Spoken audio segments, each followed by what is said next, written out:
Mister x कहते हैं कि सर ये जो है ये 30 लाख रुपए की है। तो ऐसे कई वैल्यूज हो सकती हैं।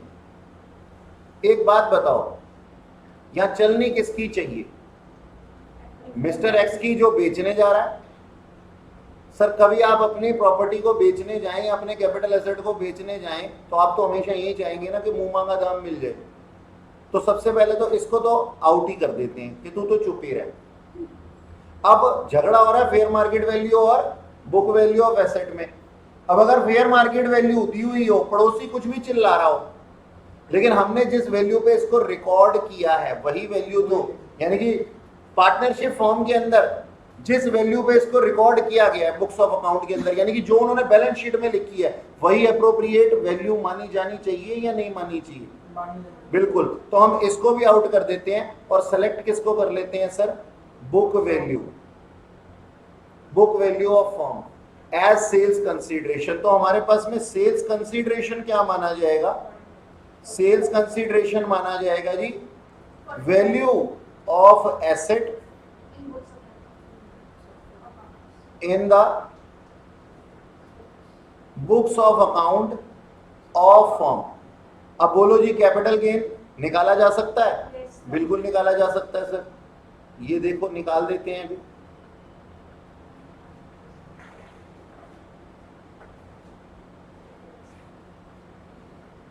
ये देखो निकाल देते हैं अभी। हमने क्या बोला सर? सेल्स कंसीडरेशन, पहले यहां पे वो लिख देंगे computation of income from capital gain in the hands of Mr. X for assessment year जो भी था। हमने लिखा जी सेल्स कंसीडरेशन या फिर full value of consideration.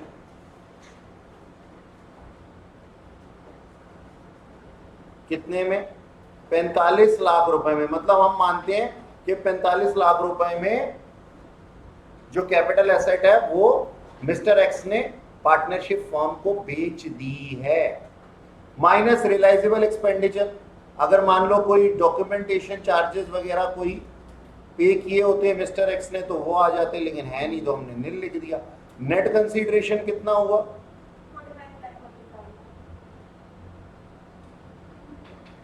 45 lakh. Sir एक बात बताओ ना, हमें ये बात नहीं समझ में आई कि आपने इतना घुमा फिरा के बात क्यों बताई? आप सीधी सी एक बात बता सकते थे, लेकिन जब आपको क्वेश्चन दिया हुआ होता है ना उसमें 3-4 वैल्यूज दी हुई होती हैं परेशान करने के लिए।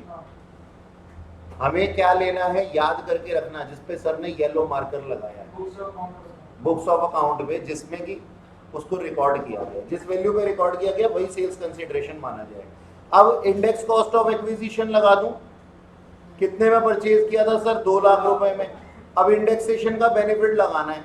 अच्छा ये ट्रांसफर कब हुई थी? सितंबर 2015 में, यानी कि 15-16 ऊपर 15-16 और नीचे 5-6 का। तो बता दो CII कितना? 254 और नीचे 117 और आउटर कॉलम में कितना आ गया? 434188। अब देखो अगर इसने मिस्टर एक्स ने एज अ कैपिटल कंट्रीब्यूशन करने से पहले कोई बेचने से, मतलब ये कैपिटल कंट्रीब्यूशन में फॉर्म को देने से पहले कोई इंप्रूवमेंट करवाया होता तो वो भी यहाँ पे आ जाता। तो हम क्या लिख देते? Index cost of improvement. लेकिन यहाँ क्वेश्चन में है नहीं, नील कर दो। अब सोचो इसी क्वेश्चन को, अगर ये कैपिटल एसेट उन्होंने अपने फादर से लिया होता बाय वे ऑफ गिफ्ट और विल, तो इसकी कॉस्ट ऑफ एक्विजिशन क्या होती? जिस वैल्यू पे उसके फादर ने खरीदा था। और वेरिएशन बना दो, सर इसके फादर ने अगर खरीदा हुआ होता 1992 में या 75 में और फेयर मार्केट वैल्यू क्वेश्चन में गिवन होती जो कि ज्यादा होती, तो क्या लेते? फेयर मार्केट वैल्यू ले लेते 1-2 की, ठीक है ना। अच्छा और वेरिएशन बना दो इसके अंदर, इसी चीज के अंदर अगर मान लो ये जो अमाउंट है अपना, इसमें इस कैपिटल एसेट को इंप्रूव कराया जाता उसके फादर के द्वारा 2001-2 से पहले, तो क्या इंप्रूवमेंट कॉस्ट लेते? नहीं लेते सर, इग्नोर करते। और इसी कैपिटल एसेट को अगर इंप्रूव करवाया गया होता मिस्टर एक्स के द्वारा तो लेते? हाँ सर, बिल्कुल ले लेते। तो बनाते रहो भाई, हमने तो रूल पढ़ रखे हैं। अब वो किसी भी, वो सारे रूल किसी एक क्वेश्चन में घुसा दो, अगर हमारे को याद है तो कोई हमारा कुछ नहीं बिगाड़ सकता, और अगर हमें नहीं याद है तो हमारा कुछ बचेगा नहीं। बात समझ में आई? तो रूल, रेगुलेशन और प्रोविजन इंपॉर्टेंट है। कितना आ गया जी? Long term capital gain 406 5812।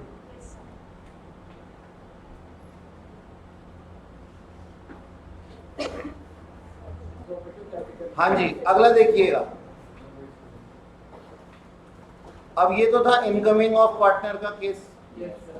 अब सोच सकते हो आउटगोइंग भी होगी। आउटगोइंग कैसे होती है? या तो वो रिटायर हो जाए या फिर बुढ़ा सुलट जाए। नहीं यार, जवान को मत सुलटाओ यार, बच्चे हैं छोटे छोटे उसके, यार ऐसा मत करो। अच्छा नहीं, अच्छा नहीं, ये ऐसा कहना ही गलत है, कोई ना सुलटे भगवान। अच्छा देखो, सुनो, सेक्शन हमारे पास में है सेक्शन 45 सब सेक्शन 4। इसमें क्या है सुनो, कैपिटल गेन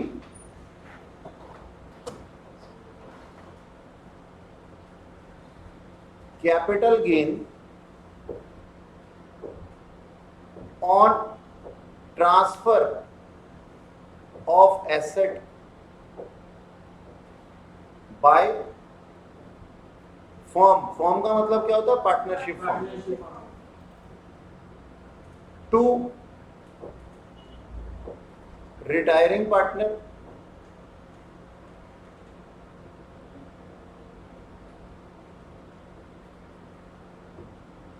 या फिर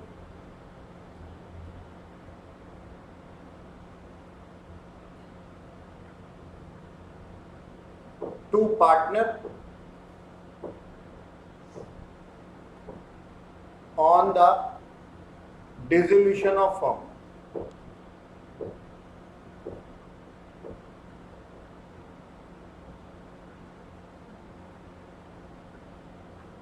दो केसेस है ना इसके अंदर। एक तो हो गया जी रिटायरिंग पार्टनर, रिटायरमेंट हो रही है पार्टनर की, वो जा रहा है, या फिर फॉर्म ही बंद हो रही है, डिसॉल्व हो रही है फॉर्म। वैसे तो दोनों ही केसेस में एक फॉर्म बंद हो जाती है, लेकिन डिसोल्यूशन हम वर्ड यूज करते हैं जब वो दोबारा से रीजनरेट नहीं होती। अच्छा खैर,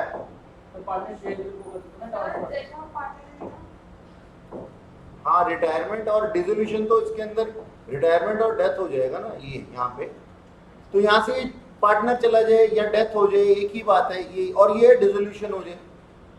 तो हम ये कहते हैं कि सेल्स कंसीडरेशन हम लेंगे। अब सुन लो जरा ध्यान से।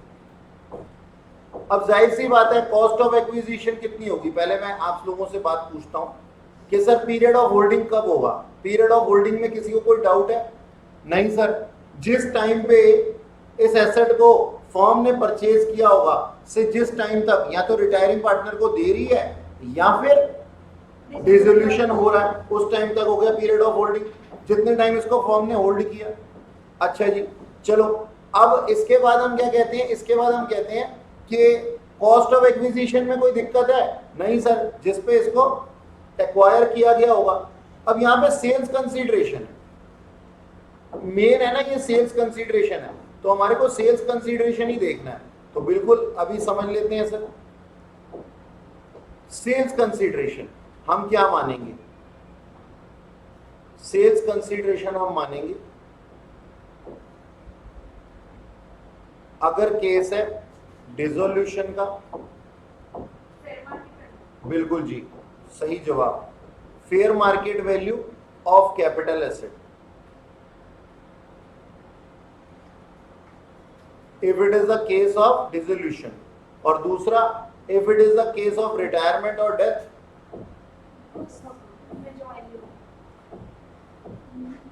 रिटायरमेंट ऑफ पार्टनर अच्छा एक बात बताओ मेरे को, अकाउंट्स के अंदर तुमने पढ़ा हुआ है, जब रिटायरमेंट हो रही होती है पार्टनर की और पार्टनर को कैपिटल एसेट दे देते हैं, तो पार्टनर की कैपिटल बढ़ जाती है या घट जाती है? घट जाती है। पार्टनर की कैपिटल बढ़ती है या घटती है अगर एसेट मिलते हैं उसको? तो घट जाती है। देखा, सारे जवाब नहीं दे पा रहे। घट जाती है। कम हो जाती है, क्योंकि मैंने मान लो आपको 20 लाख रुपए देने हैं और 15 लाख रुपए की प्लांट एंड मशीनरी दे दूं, तो आपकी कैपिटल काइंड में आपके पास आ चुकी है 15 लाख तक, अब सिर्फ 5 लाख ही देना होगा। और अगर लाइबिलिटी साइड पे जो चीजें होती हैं जैसे जनरल रिजर्व या फिर P&L के बैलेंस, इसको अगर डिस्ट्रीब्यूट किया जाता है तो पार्टनर की कैपिटल बढ़ जाती है, बढ़ जाती है। या फिर वो कोई अगर लाइबिलिटी टेक ओवर कर ले तब भी पार्टनर की कैपिटल बढ़ जाती है, क्योंकि उसको फॉर्म को देना पड़ेगा। बात समझ में आई? तो हमारे लिए एक बात तो तय है कि at the time of retirement या डेथ एक वैल्यू इफेक्टिव हो रही है, the amount so recorded in the books of the amount so recorded in the partners capital account. यानी कि रिटायरमेंट के केस पे हम सेल्स कंसीडरेशन क्या लेंगे? Amount by which partners capital account debited, partners capital account debited.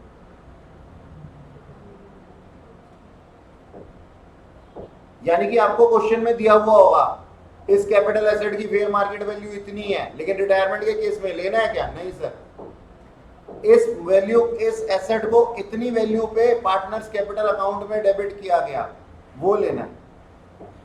ना fair market value लेनी है ना और कुछ लेना है, सिर्फ यही लेना है, amount so recorded in the partners capital account. मतलब क्वेश्चन में हमें सेल कंसीडरेशन निकालनी पड़ेगी। सेल्स कंसीडरेशन निकालने क्या पड़ेगी? वहां पे दिया हुआ होगा, वो नहीं बोलेगा, वो पता क्या कहेगा, सुनो ध्यान से, कि ये जो पार्टनरशिप फॉर्म है ना, इसने एक कैपिटल एसेट खरीदा था जो कि 2 लाख रुपए का था, इसने at the time of retirement ये कैपिटल एसेट दे दिया किसको? मिस्टर एक्स को, जो कि रिटायरिंग पार्टनर था, और इस दिन पे इसकी फेयर मार्केट वैल्यू जो थी वो 50 लाख थी। अच्छा, अमाउंट जो कि रिकॉर्ड किया गया है इसके पार्टनर्स कैपिटल अकाउंट के अंदर वो है सर 40 लाख रुपए। ओके,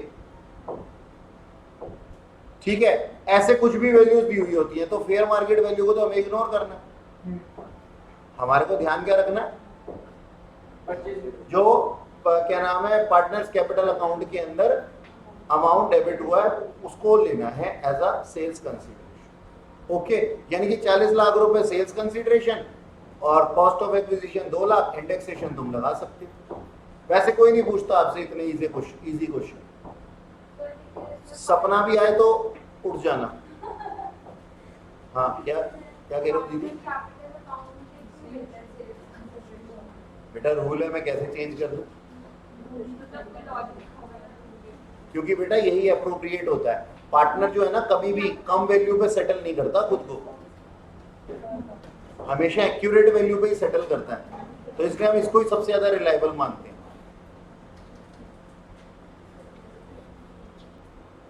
हाँ जी, नेक्स्ट है सेक्शन 50 CA। आपने एक चीज पढ़ी थी ना, सुनो मेरी बात ध्यान से, आप लोगों ने एक चीज पढ़ी थी ना सेक्शन 50C, उसके अंदर हमने क्या कहा था कि अगर लैंड एंड बिल्डिंग है हमारे पास में और हम उसको कम दामों पे बेच दें, SDV है 90 लाख और हमने उसको बेच दिया 60 लाख में, तो सेल्स स्टैम्प ड्यूटी वैल्यूएशन लेंगे सेल्स को।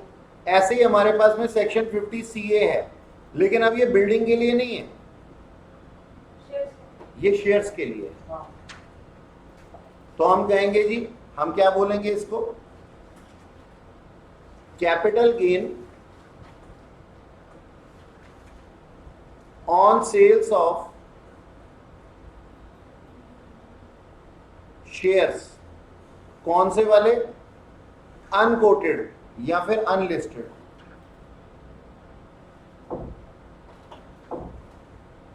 अनलिस्टेड शेयर्स, ठीक है जी।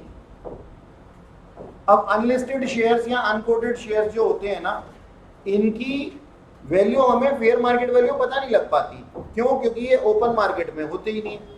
तो इसके लिए रूल बताया गया, क्या बोला गया कि सर इसकी जो फेयर मार्केट वैल्यू होगी, अगर ये उससे कम दामों पे बेचे जाते हैं तो जितनी भी फेयर मार्केट वैल्यू है ना, उसको हम इसकी सेल्स कंसीडरेशन मानेंगे। तो ये शुरू होते ही खत्म हो जाता है सेक्शन कि सर इसकी सेल्स कंसीडरेशन क्या मानेंगे। ध्यान देना जरा, सेल्स कंसीडरेशन हम मानेंगे एक्चुअल सेल्स प्राइस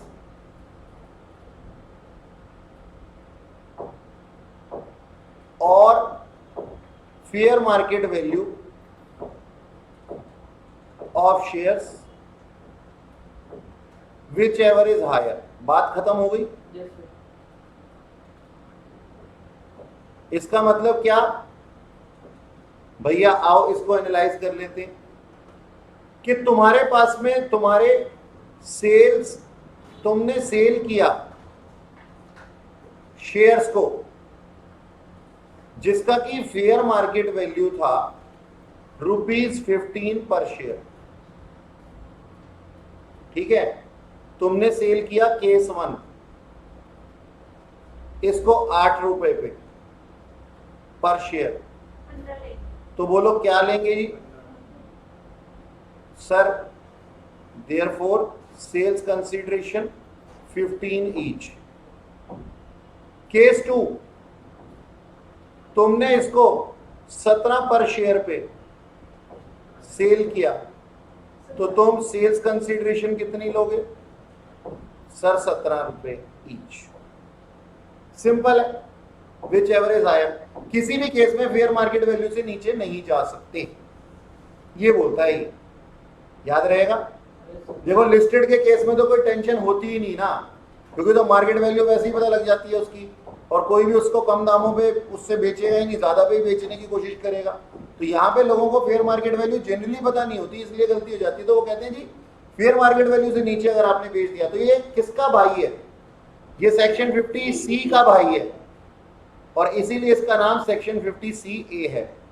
कि अब याद कर लो कि अगर बिल्डिंग, लैंड एंड बिल्डिंग बेच रहे होंगे कम दामों पे तो 50C लग जाएगा, 10% से भी कम पे। लेकिन यहाँ पे ऐसा 10% वाला कोई क्राइटेरिया नहीं। समझ में आ गई बात? कहानी कोई दिक्कत तो नहीं? अच्छा जी, चलो आगे चलते हैं। 50D, छोटे छोटे से सेक्शन है ये, मस्त मस्त से। 50D क्या कहता है? सेक्शन 50D बोलता है जी सुनो, इफ, अब इसको लिख ही लो स्टेटमेंट वाइज ही, if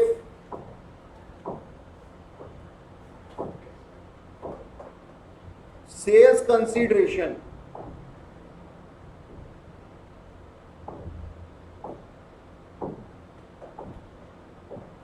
is not given for any capital asset sold, any capital asset sold during the year,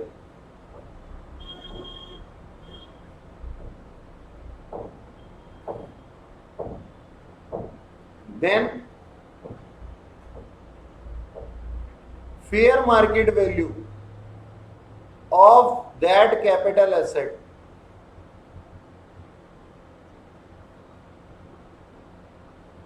shall be treated as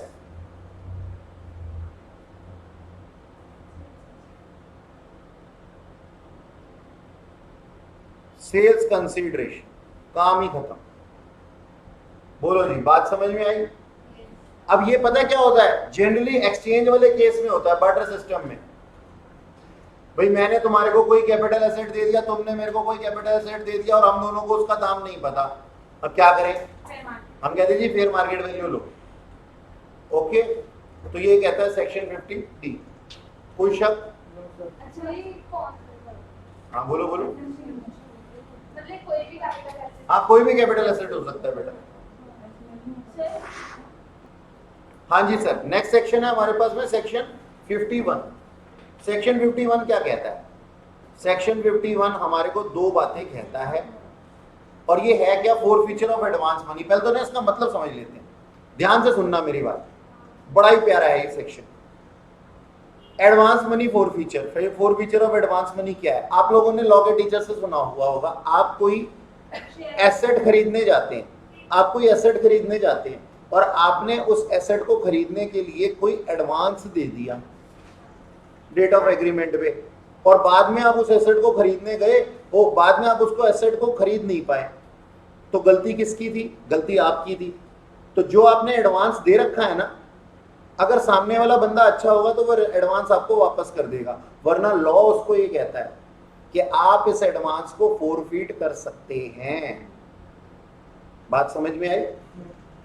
आप मेरे पास में आए, मैडम का नाम क्या है? रिया जी मेरे पास में आती हैं। रिया जी कहती है सर मेरे को ना आपका मकान खरीदने का है। मैंने कहा 2 करोड़ का है। जेब से निकाला चेक, लो सर 10 लाख रुपए। मैंने कहा ठीक है जी, थैंक यू। कहती है ड्यू डेट पे 1 महीने बाद आऊंगी, आपसे चाबी ले लूंगी 1 करोड़ 90 लाख रुपए दे करके। ड्यू डेट पे मैडम आई नहीं, मैडम का फोन आया, कह रही मैं नहीं आ सकती। मैंने कहा क्यों? कह रही फंड्स नहीं आए, मेरे 10 लाख रुपए कब वापस कर रहे हो? मैंने कहा भूल जाओ, फोरफीट हो गए वो। कहती है क्यों फोरफीट कर रहे हो? मैंने कहा इसलिए फोरफीट कर रहा हूँ, तुम्हारे जाने के बाद में ना मैडम नाम क्या?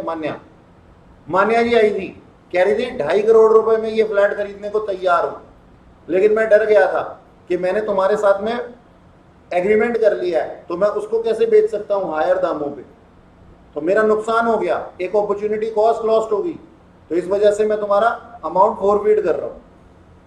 बात समझ में आई? तो ये मेरे को लॉ कहता है। ऐसा आपने फाउंडेशन और इंटर दोनों लेवल पे पढ़ रखा होगा सेल्स ऑफ गुड्स एक्ट के अंदर। लेकिन अब यहां पे हम इसका टैक्स इंप्लीकेशन पढ़ने वाले हैं। तो कहता है एडवांस मनी जो फोरफीट हो गई, अब जरा ध्यान से सोचना, अगर ऐसा है तो क्यों है, ये भी तो पता होना चाहिए ना। अगर ये पता लग जाएगा तो फिर कोई दिक्कत ही नहीं आएगी। देखो मैंने एक बिल्डिंग खरीदी थी, कितने की? 2 लाख रुपए की, और किसी पर्सन से, अब समय बीता, मैंने किसी पर्सन से क्या किया? एक एग्रीमेंट किया, रिया जी से ही एग्रीमेंट किया। रिया जी कहती है 2 करोड़ रुपए में खरीद लूंगी, ड्यू डेट पे नहीं आई, 10 लाख रुपए क्या नाम है 1 लाख रुपए इन्होंने दिए मुझे। मैंने खर्च कितने किए हुए थे? 2 लाख। क्या मेरे 1 लाख रुपए की रिकवरी नहीं हो चुकी है? मैंने बिल्डिंग कितने की परचेज की थी? 2 लाख की। सामने वाले पर्सन ने मेरे से एग्रीमेंट किया और एग्रीमेंट करके वो मुकर गया कि मैं नहीं खरीद सकता। एग्रीमेंट पे उन्होंने मेरे को 1 लाख रुपए दिए थे, तो पैसा मेरे पास आ गया और 2 लाख मेरा गया था। तो 2 लाख गया था और 1 लाख रुपए रिकवर नहीं हो गया? हो गया ना। तो बस रूल भी यही कहते हैं टैक्स के अंदर, कहते हैं आप इस एडवांस मनी फोरफीटेड एडवांस मनी को अपनी कॉस्ट ऑफ एक्विजिशन में से माइनस कर दो। अगर ये केस है साल 2014 से पहले का, 14-15 से पहले का। सर 14-15 के बाद क्या होगा? कुछ नहीं, इसको कैपिटल गेन में लेंगे ही नहीं, इसको इनकम फ्रॉम अदर सोर्सेज में लेंगे, इसको इनकम फ्रॉम अदर सोर्सेज में लेंगे। तो देखो हमारे पास में हमें क्या चेक करना है? हमें चेक करना है जी forfeiture of advance money prior to 1/4/2014 है या फिर आफ्टर है। ये एक डेट है, ठीक है जी। अगर प्रायर है तो आपको क्या करना है? फोरफीटेड एडवांस मनी को डिडक्ट कर देना है from cost of acquisition before indexation.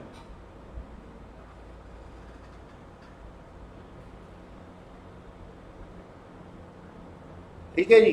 और अगर आफ्टर है तो हम सिंपल एक बात कहते हैं, ये कैपिटल गेन में है ही नहीं, ये इनकम फ्रॉम अदर सोर्सेज में। मतलब ये जो फोरफीटेड मनी है इसको हम क्या मान लेंगे जी? इनकम मान लेंगे और टैक्सेबल कर देंगे इनकम फ्रॉम अदर सोर्सेज के अंदर।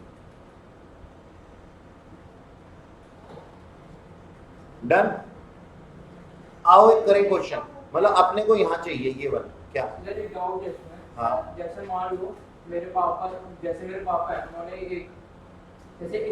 एक अप्रैल 2003 को ये खरीदी थी प्रॉपर्टी, उसी के बीच में 2005 के अंदर उन्होंने बेचने की सोची, तो बेचने किसी ने मुझे 50,000 रुपये एडवांस दे दिया। अब 2018 हो गया, 2018 पापा ने मुझे वो सेंड कर दिया, property transfer by way of gift और By way of- बनाते हैं, इसका ही क्वेश्चन बनाते हैं, पहले जरा नोट कर लो जल्दी। सर अगर वन कोई हुआ 1440 तो क्या करेंगे, क्या करेंगे?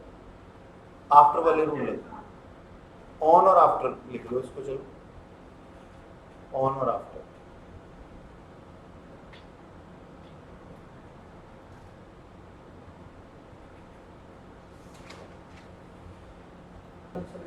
इधर सुनो जी, एक लाइन और लिख लो अपने पास, और अपने पास रेड पेन से लिख लो जो भाई साहब बोल रहे थे कि if advance money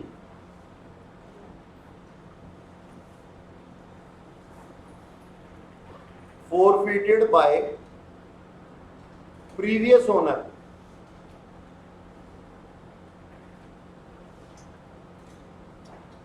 then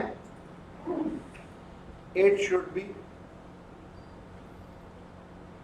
ignored। ये प्रीवियस ओनर क्या होता है, कोई मेरे को बता सकता है क्या? जैसे इसमें बताया कि इसको गिफ्ट में मिल गई थी तो इसके लिए प्रीवियस ओनर से वापस। प्रीवियस ओनर का कंसेप्ट वहां पे लगता है जहां पे कोई एसेट ट्रांसफर होती है बाय वे ऑफ गिफ्ट और विल। ठीक है, ओके डन। आओ करें इस क्वेश्चन, सर इग्नोर मतलब कि माइनस माइनस कुछ नहीं करना, फिर उसको इग्नोर करना है। आओ क्वेश्चन लिखवाता हूं, तुम्हारे को और अच्छे से समझ में आएगा।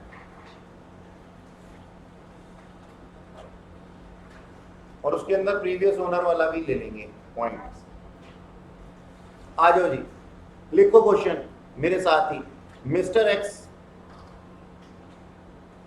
Mister X purchase a house property for rupees 7 lakh as on 1/4/2002।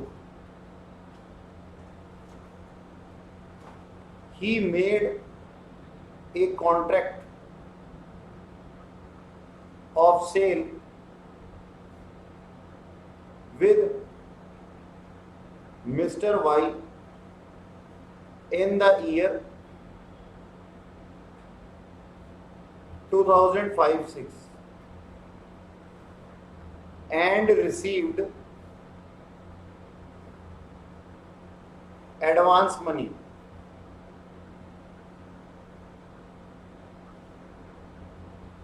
rupees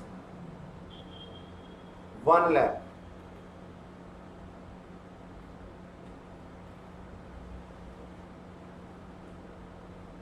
due to non-compliance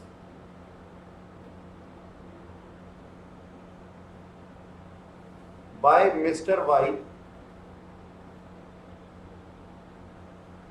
advance money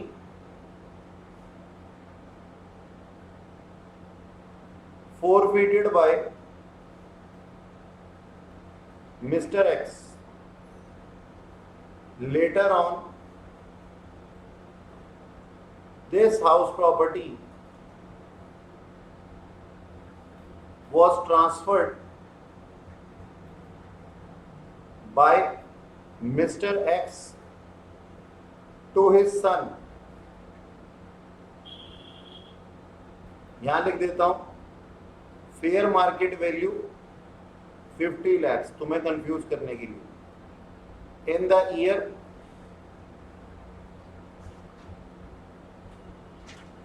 2011-12। Further mister Sun forfeited advance money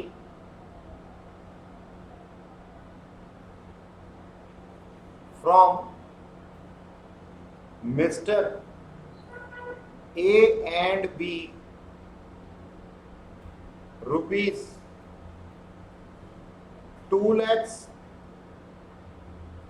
and एक second 2 lakhs and 50,000 in the year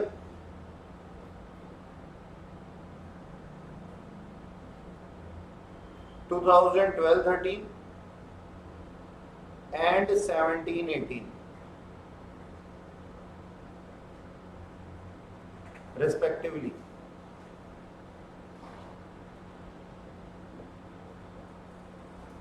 okay, आगे लिखो।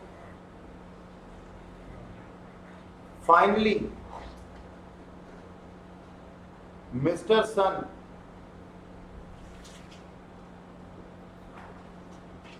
sold the house property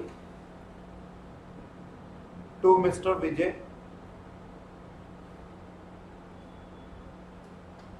for 98 lakhs as on 1/4/2020 compute taxable capital gain. हाँ जी, पहले तो एक बात बताओ कि क्या कॉस्ट ऑफ एक्विजिशन 7 लाख है? हाँ जी सर, 7 लाख है। क्या प्रीवियस ओनर का एडवांस मनी फोरफिटेड इफेक्टिव है? नहीं, जवाब है नहीं। 1 लाख रुपए का कुछ नहीं करेंगे जो प्रीवियस ओनर ने लिया है, ठीक है। हाँ, जो सन ने लिया था 2 लाख रुपए, उसको कंसीडर करेंगे, कॉस्ट ऑफ एक्विजिशन में से माइनस करेंगे। 50,000 कब लिया गया था? 17-18 में। तो ये इनकम फ्रॉम अदर सोर्सेज है।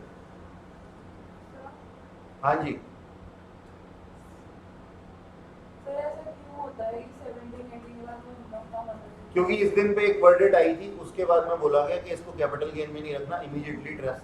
देखो, जब पहले क्या होता था, कैपिटल गेन में हम एडवांस मनी फोरफिट तो कर लेते थे, लेकिन वो टैक्सेबिलिटी के दायरे में कब आती थी? कॉस्ट ऑफ एक्विजिशन से कब एडजस्ट होती थी? जब ये बिकेगा। इतने सालों तक तो पैसा रखा रहा ना उसके पास में, टैक्स ही नहीं दिया गया। अब बोला इमीडिएटली टैक्स पे करो इनकम फ्रॉम अदर सोर्सेज के अंदर, कैपिटल गेन में इसको लेना ही नहीं, ठीक है जी। हाँ जी, हाउस प्रॉपर्टी के अलावा किसी पे भी आ सकता है, हाउस प्रॉपर्टी पे भी आ सकता है, किसी पे भी आ सकता है। कोई भी एडवांस किसी भी कैपिटल एसेट को खरीदने में हम दे सकते हैं सामने वाले। अगर फोरफिट किया है और वो किया है 2014 से पहले, तो सर फिर क्या होगा जी? वो कॉस्ट ऑफ एक्विजिशन में से माइनस हो जाएगा। नंबर 2, अगर 1/4/2014 के बाद किया है तो उसको इनकम फ्रॉम अदर सोर्सेज लेंगे। और अगर एडवांस मनी फोरफिट की गई है प्रीवियस ओनर के द्वारा, if it is a case of asset transfer by way of gift और विल, तो प्रीवियस ओनर हो गया। तो प्रीवियस ओनर के द्वारा अगर कोई एडवांस मनी फोरफिट की जाती है, then we have to ignore it. Done. करें क्वेश्चन को, आ जाओ जी, आंसर लिखते हैं। उसने तो बहुत साल पहले ऐसा किया था ना, जो फोरफिट किया था मिस्टर एक्स ने, प्रीवियस ओनर है ना मिस्टर एक्स। हाँ, तो वो तो काफी वो तो 5-6 में किया था ना। उससे क्या फर्क पड़ता है? लेकिन वहां लिखा हुआ ना, प्रोविजन क्या कह रहा है? आपने रेड पेन से क्या लिखा है अभी अपनी कॉपी में?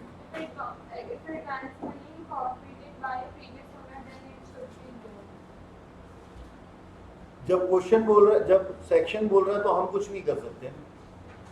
कंप्यूटेशन ऑफ इनकम फ्रॉम, लेकिन ये उस टाइम थोड़ी प्रीवियस ओनर था, ये तो 11-12 में बना ना प्रीवियस ओनर। तो लेकिन बेचा तो मिस्टर सन ने, तब तो वो प्रीवियस ओनर था ना। Computation of income from capital gain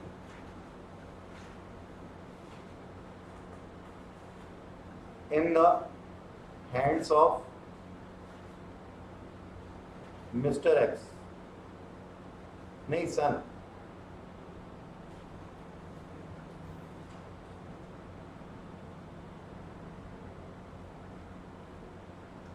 sales consideration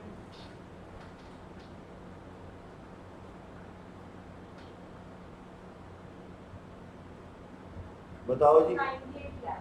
98 lakh. अगर एफएमवी ज्यादा होता है, एफएमवी लेते ना। एसडीवी, एफएमवी नहीं होता इसके केस में, एसडीवी होता है। हाँ, हाउस प्रॉपर्टी है ना बेटा। रियलाइजेबल एक्सपेंडिचर निल, नेट कंसिडरेशन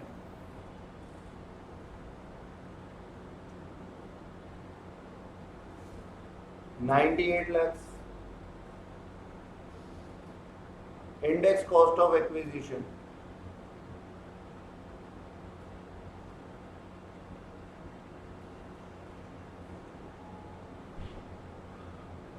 कितने का था? 2 लाख रुपए का ना?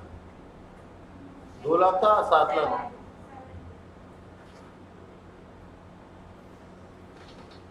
7 लाख। 2 लाख रुपए का मेरे ख्याल एडवांस मनी था, हाँ सर।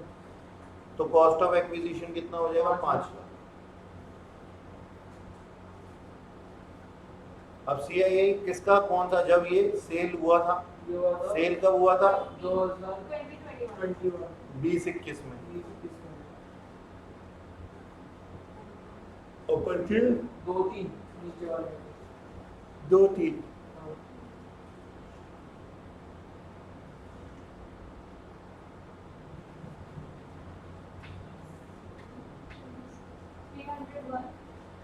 $301 105 और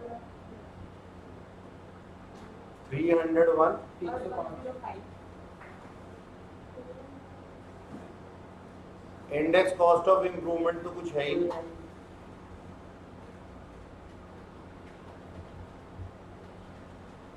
सर आप 5 नहीं करोगे 2 लाख किया तो है ये कर रहा, दो दिया 7 में से 2 गया है तो आजकल 5 लाख ही आ रहा है। ये कितना हुआ बता दो? सर ये 200 200 666 7 सही है क्या? कुछ ज्यादा नहीं बना दिया? सर 40 लाख 33 50,000 माइनस होगा आई थिंक सर 40 लाख क्योंकि वो 70 में 40 लाख 33,333 एक मिनट, क्या 14 14 लाख? अब 33 है। 5 लाख अमाउंट आ रहा है 83 लाख 600 667 6 है 0 नहीं है। जो भी है मेरे को नहीं पता, चलो भागो यहाँ से। सर दीदी सुनो ना, क्यों कंफ्यूज हो रही हो? 2014 के बाद का जो लेना है वो में इनकम फ्रॉम अदर सोर्सेज लेना है ना? या नोट लिखो, हाँ नोट लिखो, advance money forfeited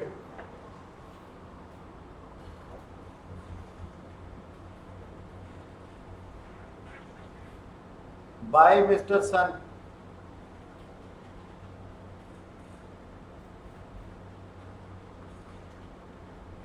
in the year 1718 shall be treated as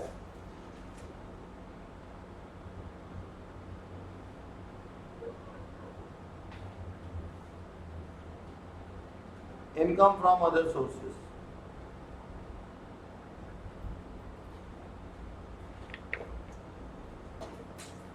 हाँ जी सुनो, नेक्स्ट है हमारे पास में सेक्शन 50B, इसके बाद करेंगे section 50A।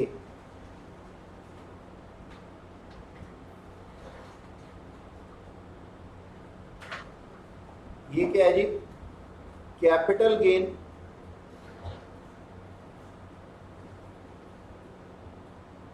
In case of slump sale। slump sale का मतलब क्या होता है? एक सट्टा से cell on lump sum amount.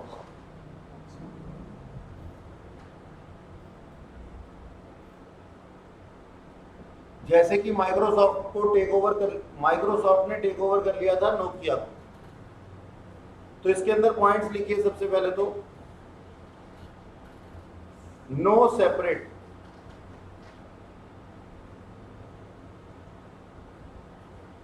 Valuation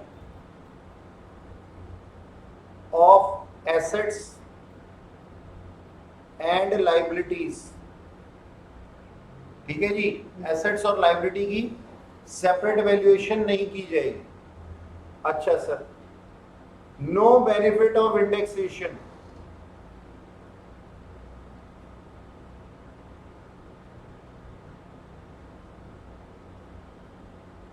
provided.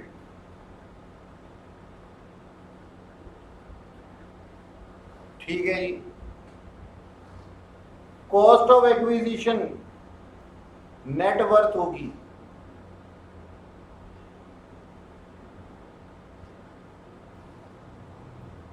ठीक है सर। तो नेटवर्थ को कैसे कैलकुलेट करते हैं ये हमें सीखना।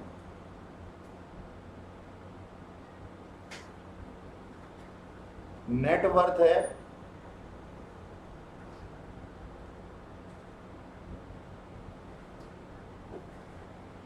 परफॉर्मिंग एसेट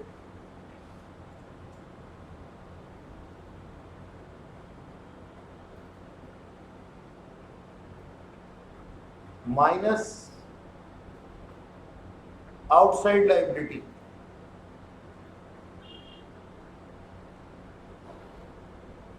और ये जो परफॉर्मिंग एसेट है ये विदाउट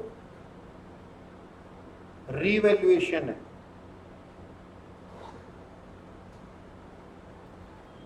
मतलब इसमें कोई रीवैल्यूएशन नहीं होना चाहिए।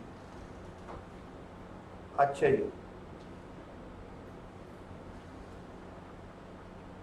अब ये जो एसेट्स हैं ये 3 तरीके के होते हैं sir.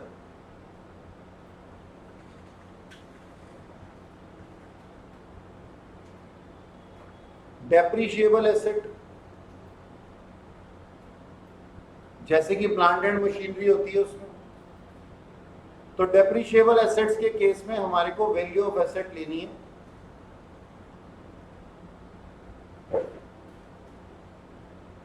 is WDV, written down value of asset.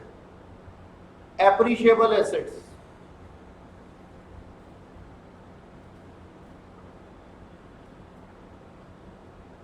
या फिर नॉन डेप्रिशिएबल एसेट्स।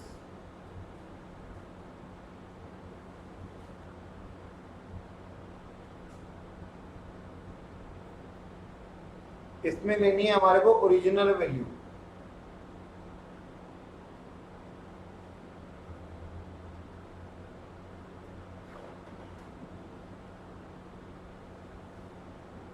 और यहां मैं लिख रहा हूं WDV, इसको काट देता हूं लिख करके, इसका मतलब WDV नहीं लेंगे। और एक होते हैं एसेट अंडर सेक्शन 35AD। इसको जब हम खरीदते हैं ना तो पूरा वैल्यू डेप्रिशिएट हो जाता है फर्स्ट ईयर के अंदर ही, तो इसकी जो वैल्यू ली जाएगी वो निल ली जाएगी।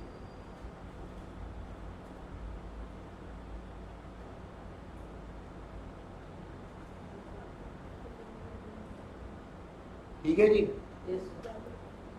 अच्छा जी, हाँ वो कैपिटल गेन में नहीं है, 35A जो है वो PGBP के अंदर। ये ना अजीब तरह के बिजनेस होते हैं, अलग तरीके। होटल्स हो गए, 400 बेड के हॉस्पिटल की बात हो गई, क्रॉस कंट्री पाइपलाइन हो गई, हनी मेकिंग, बी कीपिंग, ऐसे टाइप के बिजनेस होते हैं। तो तुम्हें कहीं पे भी दिखाई दे ना asset related to section 35A, just ignore it. Nil value लेना मतलब लेना ही नहीं है। डन। अच्छा आओ एक क्वेश्चन करते हैं, तुम्हारे को ज्यादा चीजें पल्ले पड़ेंगी। ये राजीव, ये एक प्यारी सी गंदी सी बैलेंस शीट टी फॉर्म में, देखा पहले ऐसे ही बनाते थे हम। ये है balance sheet of unit A.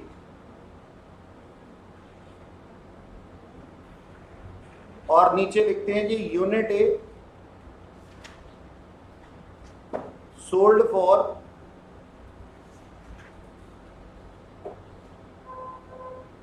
$5,000। इसमें मैं लिख देता हूं plant and machinery, land and building,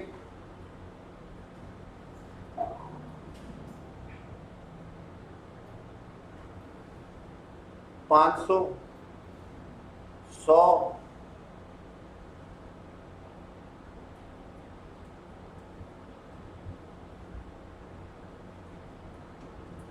original value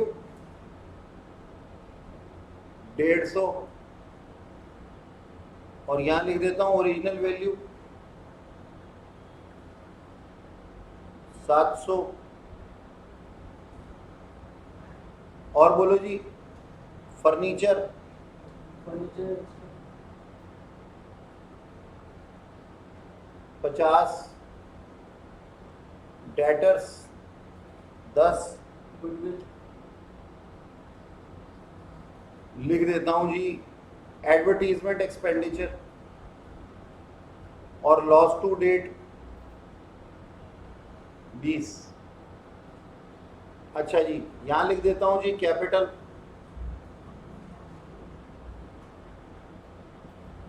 1000, creditors 400, bills payable 100,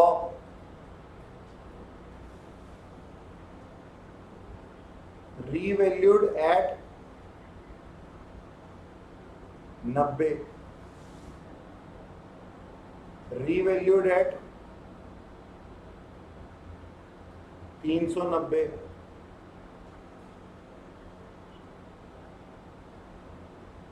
और क्या लिख दूं लाइबिलिटी साइड पे? आउटस्टैंडिंग लोन्स, डिबेंचर्स, तो भी शेयर कैपिटल नहीं लेना कैपिटल आ गया ना, शेयर कैपिटल लिखा तो है मैंने, तेरे को दिखाई नहीं दिया क्या शेयर आ गई? अच्छा देखो डिवेंचर्स लिख देता हूं मान लो 20 और ये 10, डेटर 100 कर लो। हाँ जी और एसेट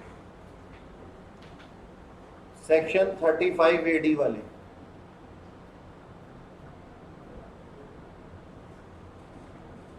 300। ठीक है जी। अब अपने को क्या करना है, बड़ा ही आसान है। यहां लिखते हैं जी कमीशन पेड टू ब्रोकर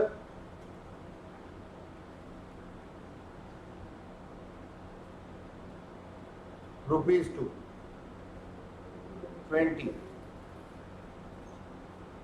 अच्छा अब पहले तो जरा नेटवर्थ निकाल लेते हैं। ये हमारा वर्किंग नोट है नेटवर्थ। नेटवर्थ में क्या आ जाएगा सर? प्लांट एंड मशीनरी की ओरिजिनल वैल्यू 700 ले लूं क्या, या WDV लूं 500? पहले ये चेक करो कि प्लांट एंड मशीनरी एप्रिशिएबल है कि डेप्रिशिएबल है। डेप्रिशिएबल एसेट की WDV लेते हैं। WDV कितनी है जी? 500। तो मैं यहाँ पे एसेट्स में 500 ले लेता हूँ सबसे पहला। फिर लैंड एंड बिल्डिंग की 100 लूं या 150? ओरिजिनल लेते हैं, एप्रिशिएबल एसेट है ना लैंड एंड बिल्डिंग। लैंड मान लो, चलो तुम कंफ्यूज मत हो, एंड बिल्डिंग को हटा देता हूं मैं, ये लैंड ही लिख लो। कोई नहीं, बिल्डिंग को हटा दो वरना कंफ्यूजन हो जाती है। हाँ बैलेंस शीट मैच नहीं है, वो एक्सट्रैक्ट्स हैं।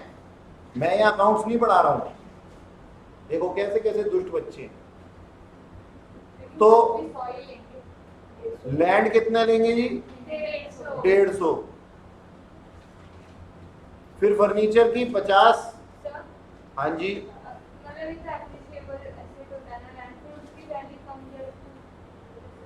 कहाँ कम लिए, ज्यादा लिए? ये नहीं, जैसे 150 है ना ओरिजिनल और वो 100 हो गई, वो हाँ। कम क्यों हो गई? वो क्वेश्चन में ना तुम्हें चीजों को याद करवाने के लिए मैंने ऐसा बनाया है। सब जानते हैं कि लैंड जो है वो एप्रिशिएट ही होता है, डेप्रिशिएट नहीं होता।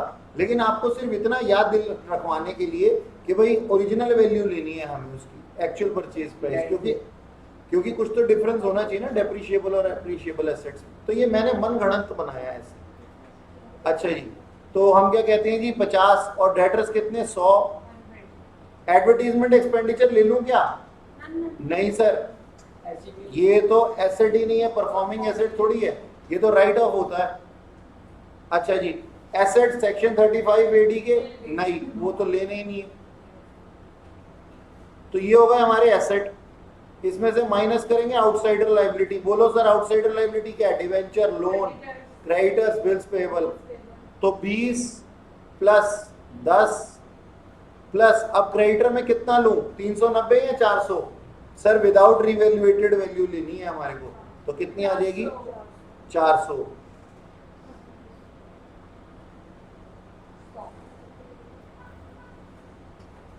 और 100, तो नेटवर्थ कितने की आ गई जल्दी बता दो।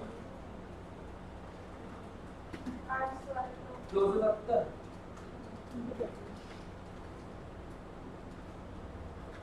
270। ओके जी,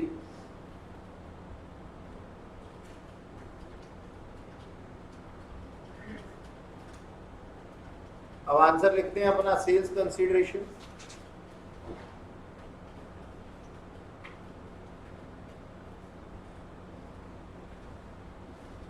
5000, रियलाइजेबल एक्सपेंडिचर 20 रुपए थे ना, तो नेट कंसीडरेशन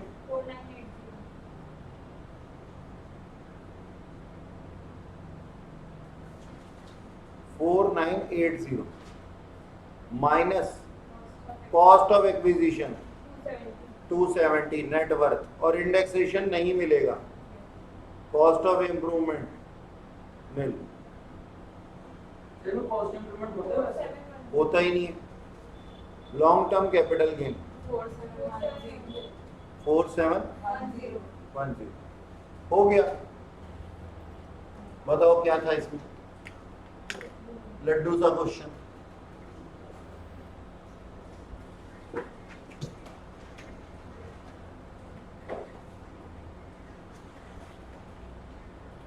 हो गया।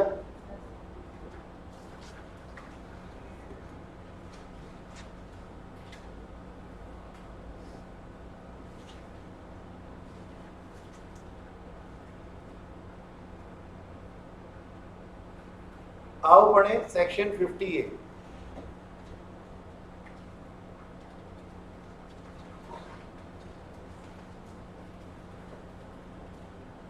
कैपिटल गेन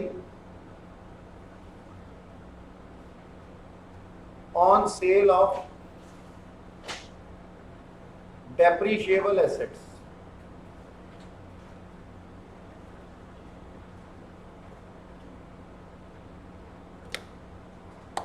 जी जनाब, डेप्रिशिएबल एसेट्स। तो पहले तो डेप्रिशिएबल एसेट्स के ऊपर कैसे कैपिटल गेन लगता है वो देखना है हमारे को।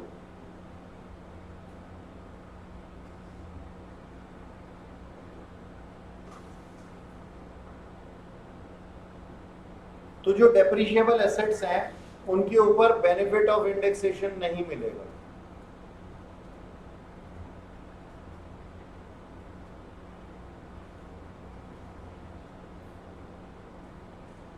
Not allowed as it is short term in nature।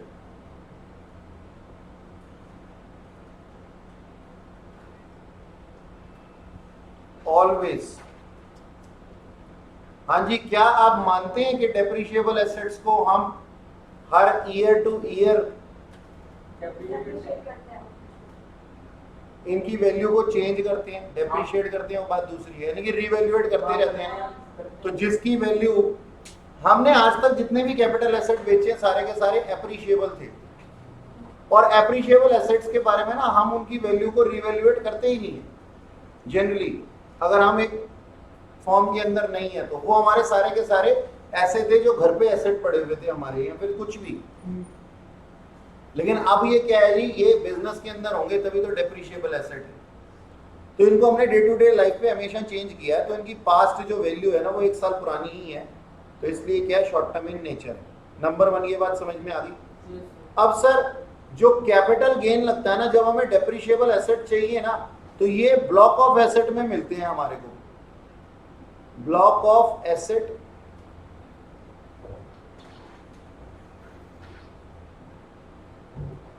To be maintained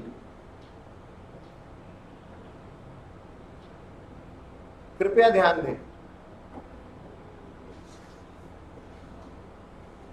अगर हमारे पास ब्लॉक ऑफ एसेट का मतलब क्या है, मतलब समझ लेते हैं। मान लो हमने एक प्लांट एंड मशीनरी परचेज की थी, कब? 1/4/2017 को।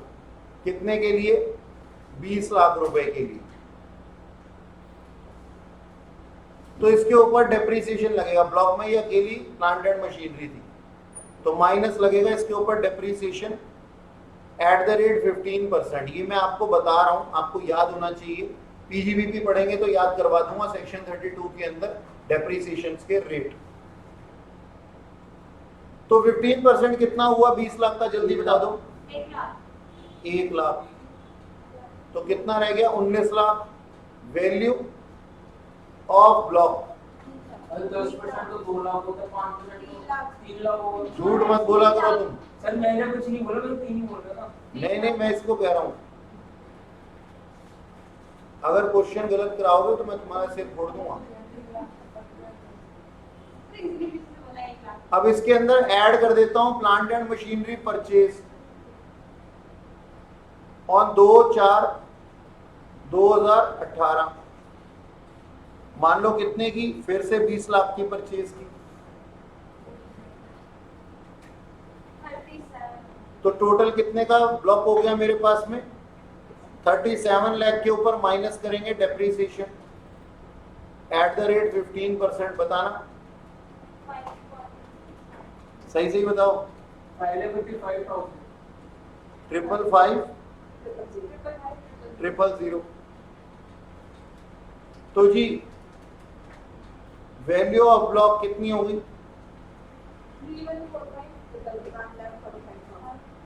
1/4/2019 को कितना? 45,000। तो ये मतलब होता है जी ब्लॉक का, ब्लॉक ऑफ एसेट का ये मतलब होता है। कोई शक? बात समझ में आई कि ब्लॉक ऑफ एसेट का मतलब क्या होता है? अच्छा, एक second.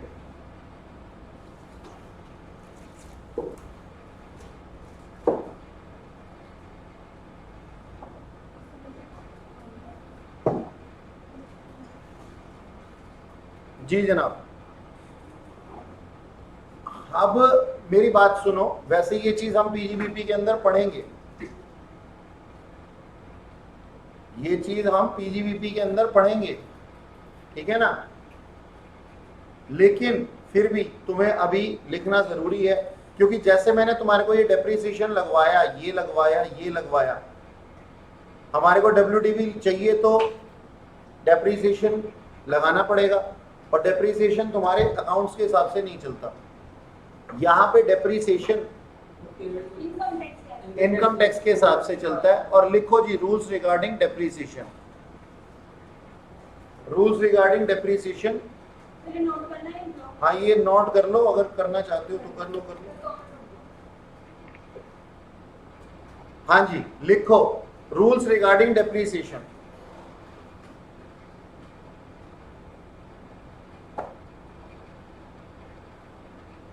To charge depreciation, to charge depreciation on assets, the asset should be in existence as on 31st March of previous year. Previous year means जिसमें हम इनकम अर्न कर रहे हैं। सर ये क्या कहना चाहते हैं? जरा एग्जांपल देखना। मान लो मैंने एक एसेट परचेज किया था 1/4/2017 को, और मैंने इसको बेच दिया 28/3/2018 को, तो क्या मेरे को डेप्रीसिएशन फॉर 17-18 मिलेगा? नहीं मिलेगा। ठीक है जी। सर आपने तो इसको पूरे साल होल्ड किया था, सिर्फ 2 दिनों की वजह से डेप्रीसिएशन नहीं मिलेगा? हम तो अकाउंट्स में 3/12 करते। हाँ तो लड़ो अपने अकाउंट्स के टीचर से जाकर के। नहीं अमित से को ब्रांड नहीं नहीं मैं बताओ, ये तो झगड़ा करवाएंगे। अमित से आगे कह रहे हैं वो इलॉजिकल सिखा रहे हैं क्या हमारे को? सारे लॉजिक आप ही सिखा के जाते हो। वो मजाक था बेटा, कहीं तो सच में जाके सर से लड़ने लग जाए। बेटा ऐसा है, अकाउंटिंग प्रोसीजर वैसे हम फॉलो करते हैं, लेकिन हम अकाउंट्स भी मेंटेन करते हैं। अकाउंट जो एक्चुअल लाइफ में मेंटेन करते हैं वो टैक्सेशन पॉइंट ऑफ व्यू से ही किया जाता है। तो जो 3 मंथ्स का भी कब होता है, वो हो सकता है काफी पहले खरीद लो। नहीं होगा, आप टैक्स के अंदर नहीं लेंगे। और ये 3/12 वाला सिस्टम अपने पास है ही नहीं। 3/12 9/12 नहीं है, यानी कि आपको एसेट का के ऊपर डेप्रिसिएशन नहीं मिलेगा अगर आपका एसेट एग्जिस्टेंस में नहीं है 31 मार्च को। 31 मार्च को जब बुक्स ऑफ अकाउंट क्लोज हुए तब वहां पे उसका कोई नामो निशान ही नहीं था। सर ये बोलो ना, विद इन ईयर हमने परचेज करा, विद इन ईयर हमने सेल करा, वो भी 31 मार्च से। सर आपका अगर पुराना वाला एसेट भी है ना, और उसको आपने करंट ईयर में सेल कर दिया है, 5 साल पहले खरीदा था और करंट ईयर में उसको सेल किया है 28 मार्च, मान लो इसको हमने परचेज किया होता, लो मैं ऐसे लिख देता हूँ, मैं ऐसे लिख देता हूँ इसको, ये आपने 2012 में परचेज किया था, 18 में सेल किया, तो डेप्रिसिएशन फॉर 17-18 अभी भी नहीं मिलेगा। मतलब उस साल में सेल करो, उस साल का मिलेगा नहीं। हाँ, जिस साल में, बिल्कुल सही बोला उसने, जिस साल में तुमने सेल किया ना उस साल का डेप्रिसिएशन नहीं मिलेगा। एक बार स्टेटमेंट दिखाओ। पिछले सालों का मिल चुका होगा, लेकिन मैंने यहाँ लिखा क्या है, डेप्रिसिएशन फॉर 17-18 नहीं मिलेगा। शॉर्ट एक ही साल का नहीं मिलेगा। हाँ, लास्ट वाले ईयर का नहीं मिलेगा जिस साल आप बेचते हो। तो स्टेटमेंट दिखाओ। क्या स्टेटमेंट दिखाओ, स्टेटमेंट। ये लिखा तो है, इससे समझ नहीं आ रही। मतलब वो देसी वाला लिखवा दूं विदेशी वाला। कि ऐसा लिखवा दूं कि भाई depreciation can't be charge, depreciation can't be charge in the year in which asset sold। अब ठीक है, सर इसका लॉजिक क्या है? बट मतलब सर ऐसा अगर क्यों वो है? 31 को ही अगर सोल्ड करे तब तो मिलेगा। नहीं, एग्जिस्टेंस में होना चाहिए 31 को, अगर बेचना है तो 1 अप्रैल को बेचना अगले साल। सर ऐसा क्यों है? ऐसा है बस। तो ये बहुत बेकार है। क्यों पढ़ने के लिए सेक्शन 32 पढ़ना पड़ेगा। अच्छा जी, सुनो, पीजीबीपी में है वो बात, समझ में आ गई जी। कसम खा ली हमने कि किसी भी एसेट को अगर ड्यूरिंग द ईयर बेचेंगे उस पर डेप्रिसिएशन नहीं देंगे, खाली सर। अच्छा, सर, ये एडमिशन आ रही है आपकी। अब आ रही है क्या? आपकी। यहाँ से होते हुए जा रही है क्या? नहीं मिलेगा सर, नहीं, अप्रैल में बेच रहे हो ना, दिसंबर में खरीद के, दिसंबर में खरीदी और अप्रैल में बेची, तो अप्रैल में तो अगला साल लग गया ना, तो मिलेगा। हाँ हाँ, हम कहते हैं 31 मार्च को होना चाहिए। हम तो 6 महीने में एक साल के लिए खाते हैं। उसको नहीं बताना तो उसको भी समझाता हूँ, जैसे ही सेकंड रूल पढ़ाऊंगा वैसे ही समझ में आ जाएगा उसको। हाँ भाई, इधर देखो, अब देखो यहाँ पे क्या कहता हूं, सब्जेक्ट टू, नेक्स्ट पॉइंट सुनो, subject to fulfilment of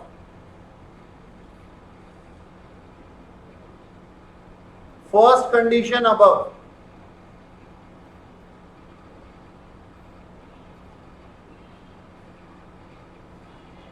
if asset acquired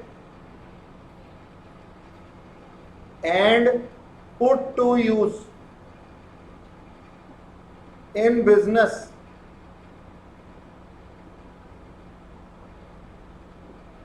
for less than 180 days, then half rate of prescribed rate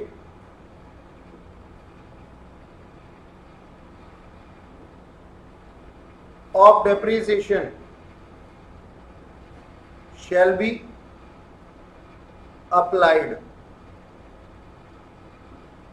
sir फिर से कुछ गंदा सा लिख दिया आपने,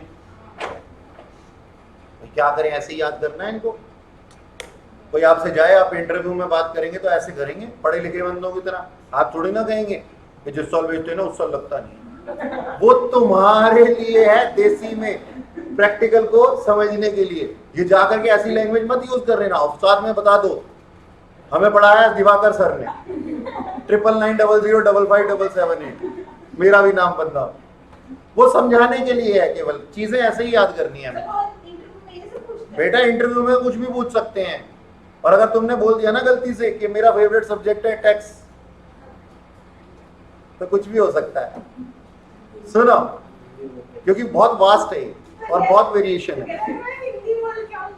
नहीं, बात हिंदी या इंग्लिश की नहीं है, हिंदी सब्जेक्ट है। संस्कृत क्यों नहीं बोल देता? देखो मेरी बात सुनो, तो ना मैंने यहाँ पे क्या लिखा है, subject to fulfilment of first condition above, यानी कि पहली कंडीशन अगर पूरी हो तो ये सेकंड वाली चलेगी। पहली कंडीशन क्या है? The asset should be in existence as on 31 March. Is it clear to you? यानी कि जब पहले वाली को सम्मान दिया जाएगा तब सेकंड वाली की बात होगी। तो कहता है अगर ऊपर वाली कंडीशन फुलफिल हो जाती है और एसेट को एक्वायर किया जाता है, ना केवल एक्वायर बल्कि पुट टू यूज भी किया जाता है in business. Acquire and put to use का मतलब क्या हो गया? आपने केवल एक्वायर कर लिया और उसको अलमीरा में रख दिया और पुट टू यूज नहीं किया बिजनेस में, तो क्या डेप्रिसिएशन मिलेगा? नहीं मिलेगा सर, फर्स्ट ईयर नहीं मिलता। वो हम पढ़ेंगे कि सेकंड ईयर से कैसे कैसे चालू होता है। लेकिन हम क्या कहते हैं जी, एसेट एक्वायर किया गया और पुट टू यूज किया गया बिजनेस के अंदर, यानी कि बिजनेस के अंदर लगाया गया। और लगाया गया कितने टाइम के लिए? 180 दिन से कम के लिए।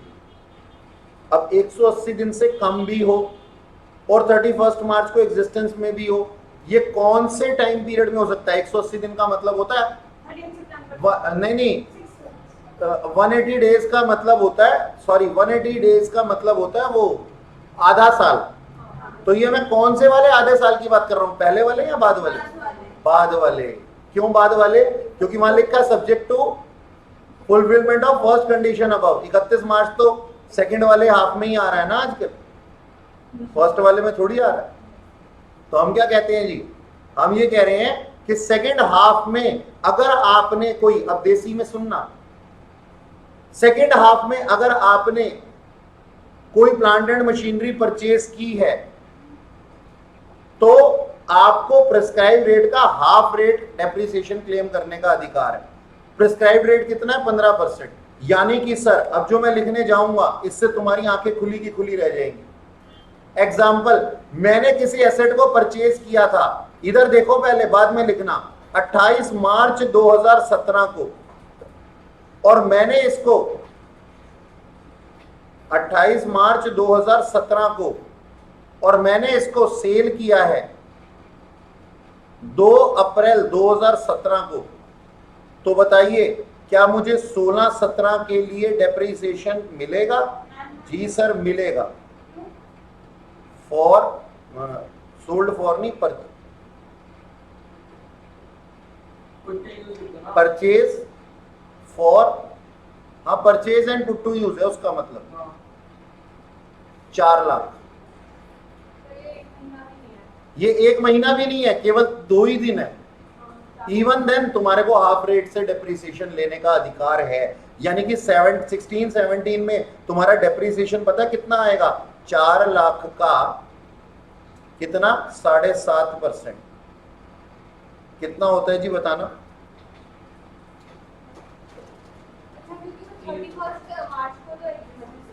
कितना हुआ? 30,000। एक बात बताओ, क्या 4 लाख की मशीनरी तुम्हारी 2 दिन के अंदर 30 लाख से डेप्रिशिएट हो गई होगी? नहीं हुई होगी। लेकिन टैक्सेशन वालों ने कर रखी है।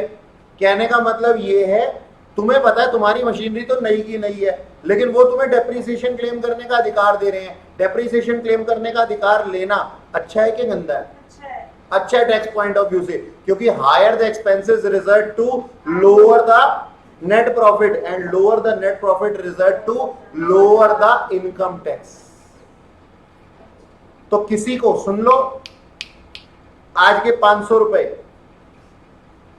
किसी को बाहर जाकर के बताओगे, कोई तुमसे पूछे एसेट परचेज करने जा रहा हूं, उसको बोलोगे क्या नए साल में करना, 1 अप्रैल में करना? नहीं नहीं पागल, 29 मार्च को कर, जाके 28 मार्च को कर, 31 से एक दिन पहले कर, और केवल 2 दिनों की वजह से ही 30,000 रुपए का डेप्रीसिएशन, 30,000 तो मतलब मैं बोल रहा हूं हाफ रेट ऑफ डेप्रीसिएशन तो क्लेम कर लेना अपनी बुक्स ऑफ अकाउंट में, अपने प्रॉफिट एंड लॉस अकाउंट में तो हाफ रेट से डेप्रीसिएशन लिख सकता है।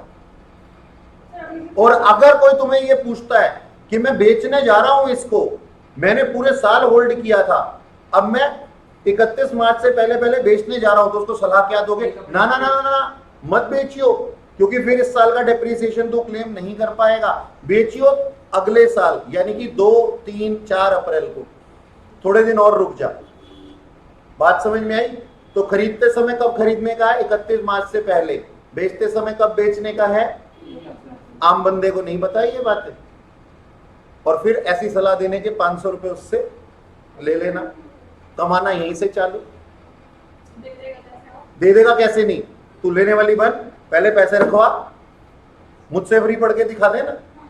तेरी फीस ली कि नहीं ली मैंने? पहले अपनी ब्रांड वैल्यू बना लो, 2-3 केस फ्री में कर दो, उसके बाद में बोर्ड लगा लो बाहर, हमारे यहाँ सस्ते दामों पर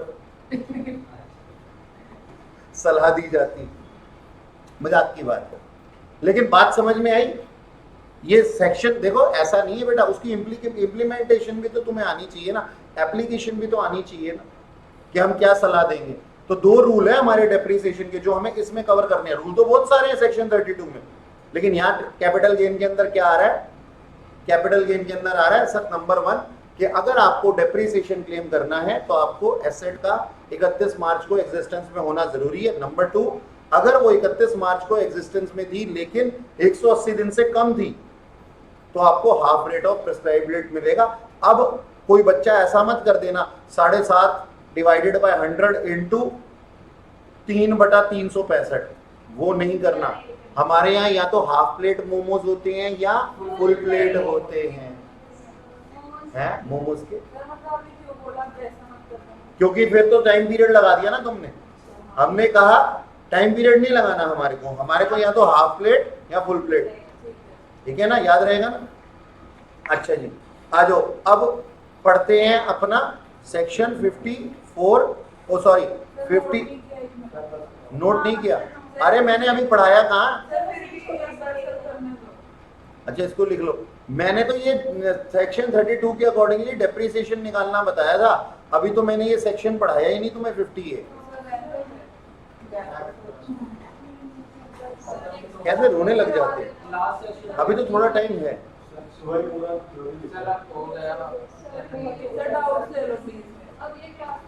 अच्छा एक काम करते हैं, फिर इसके डेप्रीसिएशन के रूल दिमाग में रखना, और हम जो है वो नेक्स्ट क्लास में इसको खत्म कर देंगे।